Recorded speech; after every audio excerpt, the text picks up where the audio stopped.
We're gonna be okay now, aren't we? Sherry, I have something to tell you about your mother.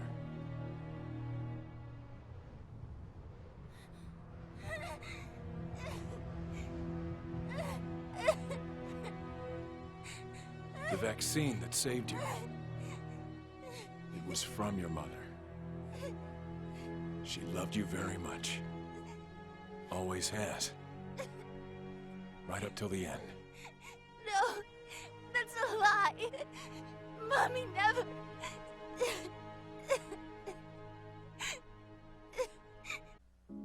Mother's Day isn't fun for everyone. It's hard to make sense of everything that's happened to us when we were young. When we grow up, sometimes we need to put together a puzzle of our experiences and our trauma. Insulating yourself from pain is hard when you have to excuse yourself from participating in society to do it. And you might think the pandemic makes this easier, but if you're mostly existing online, then today is probably not a great day if Mother's Day is a trigger. So today, being Mother's Day, and if filling us with emotion, we decided to make a little video about abuse and bad parenting. We're not alone in hating Mother's Day. In fact, I think it's common enough that it doesn't come as a surprise to many. But unlike hating some other holidays, there generally is going to be one reason you hate it. So telling someone you hate Mother's Day is kind of opening yourself up to curiosity or judgment. If you have mental health issues and you're queer, the chances you have some childhood trauma is likely pretty high. So I've had the pleasure of meeting several others who would rather hide under a rock on Mother's Day as well. As someone with a thoroughly messed up childhood myself, we want to offer solidarity as we all struggle through. So if you can't stand someone bad talking Mother's Day, I guess this video isn't for you. And for the record, we don't think Mother's Day itself is bad, but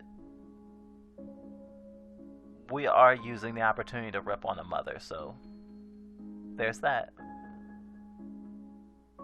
There are a lot of mothers and mother figures in video games, and a lot of them are dead.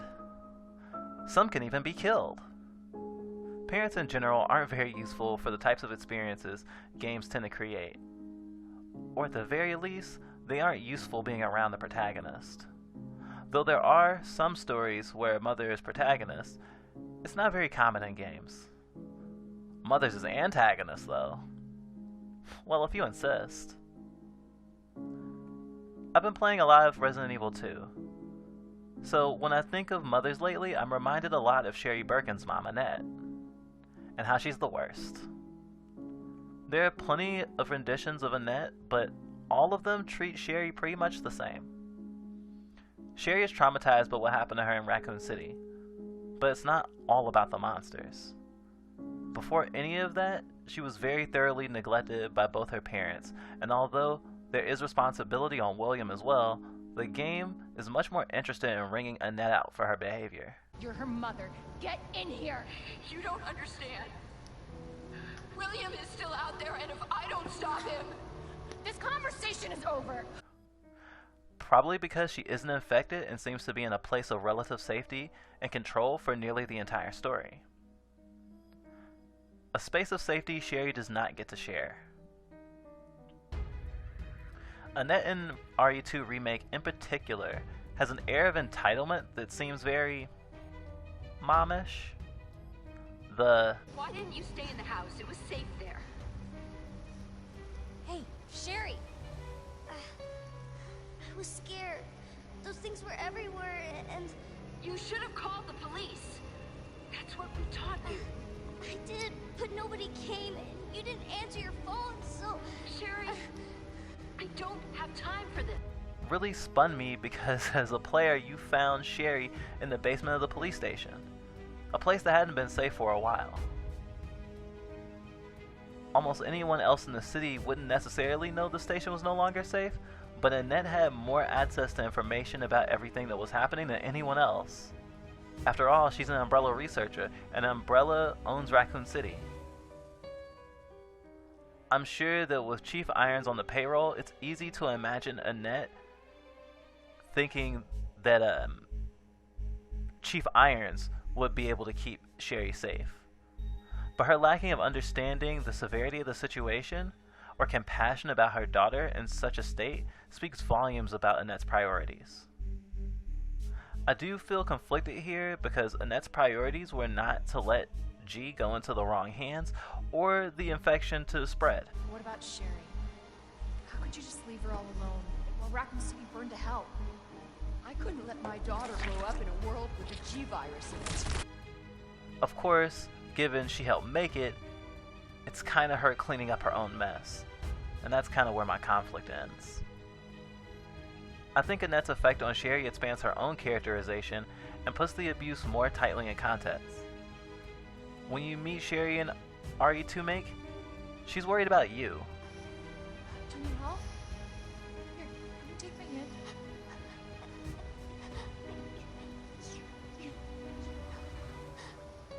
I'm sorry, I can't understand you. You need help. Why? He's right behind you. What?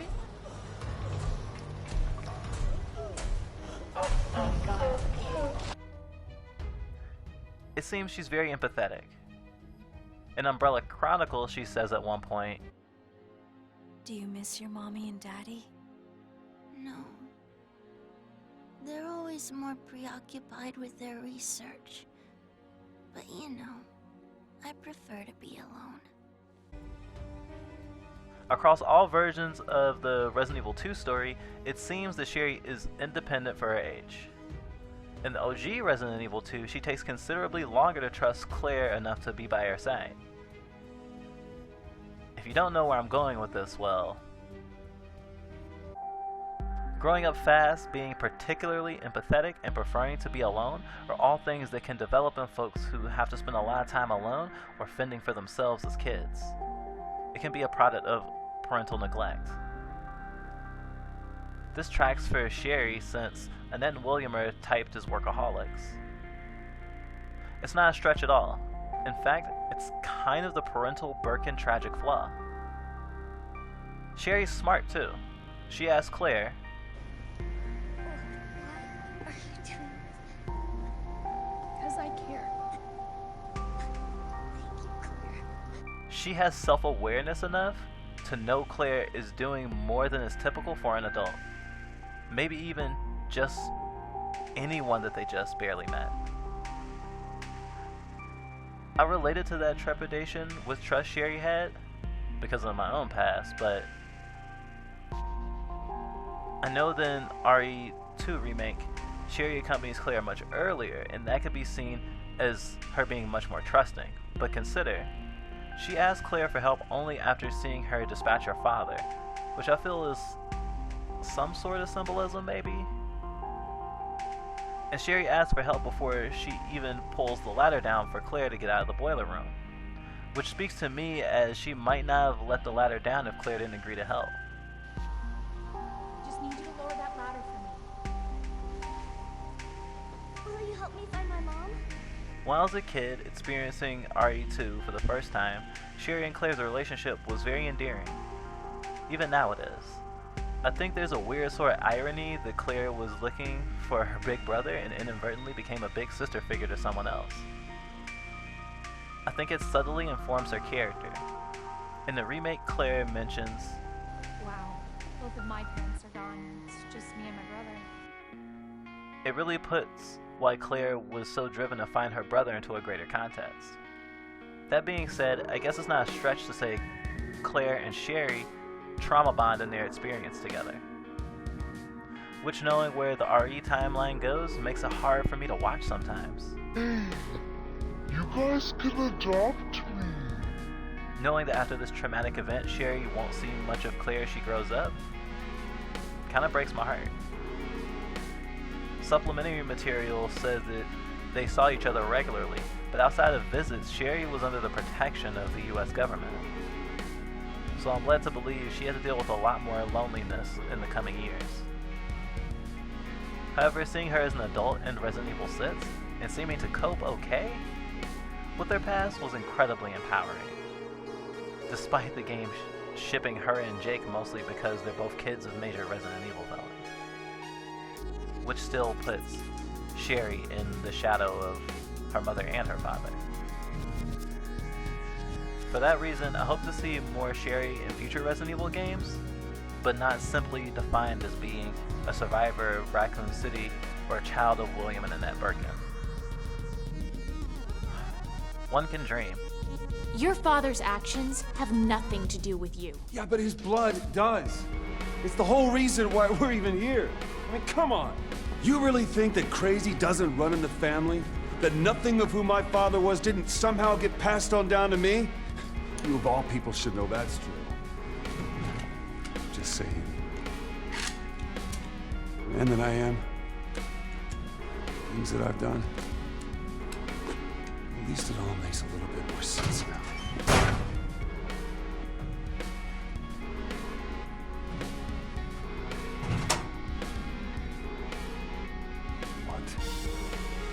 You can blame your father all you want, but at some point, you have to take responsibility for your own actions.